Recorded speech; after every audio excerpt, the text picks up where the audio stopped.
from attaining who were what your ancestors may have been, or how unlearned or lowly their station, the upward way is open for you.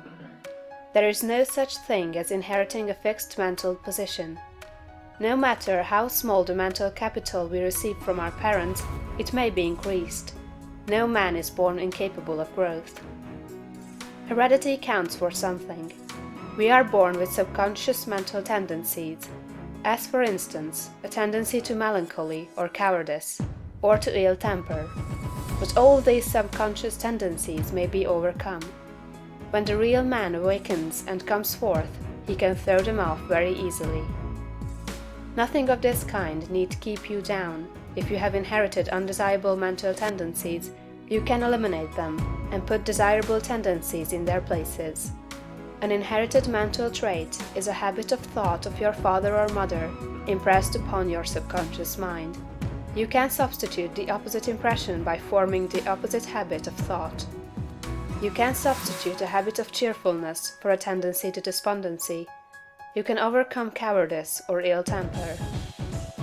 Heredity may count for something too, in an inherited conformation of the skull. There is something in phrenology, if not as much as its exponents claim. It is true that the different faculties are localized in the brain, and that the power of a faculty depends upon the number of active brain cells in its area. The will and purpose to develop a particular talent, the brain cells may be multiplied indefinitely.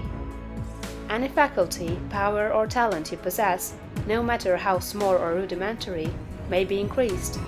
You can multiply the brain cells in this particular area until it acts as powerfully as you wish. It is true that you can act most easily through those faculties that are now most largely developed.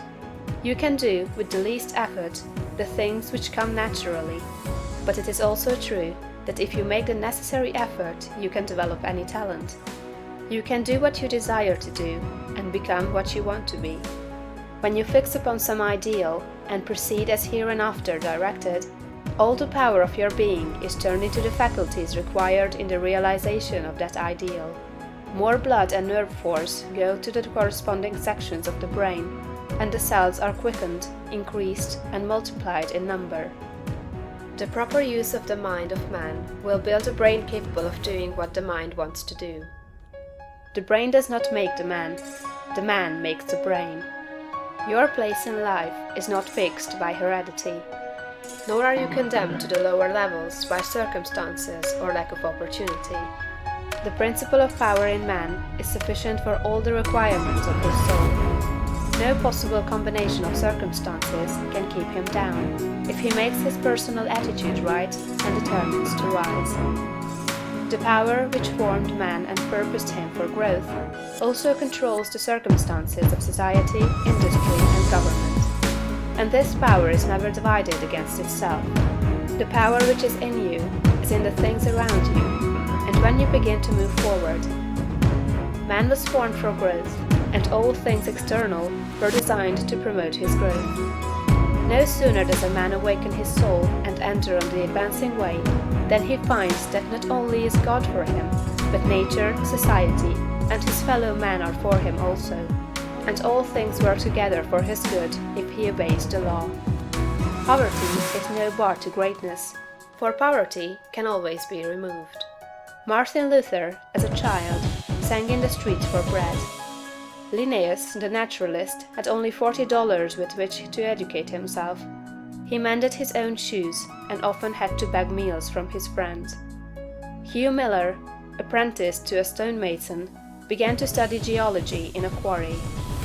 George Stephenson, inventor of the locomotive engine, and one of the greatest of civil engineers, was a coal miner, working in a mine, when he awakened and began to think. James Watt was a sickly child, and was not strong enough to be sent to school. Abraham Lincoln was a poor boy. In each of these cases, we see a principle of power in the man that lifts him above all opposition and adversity. There is a principle of power in you. If you use it and apply it in a certain way, you can overcome all heredity, and master all circumstances and conditions, and become a great and powerful personality.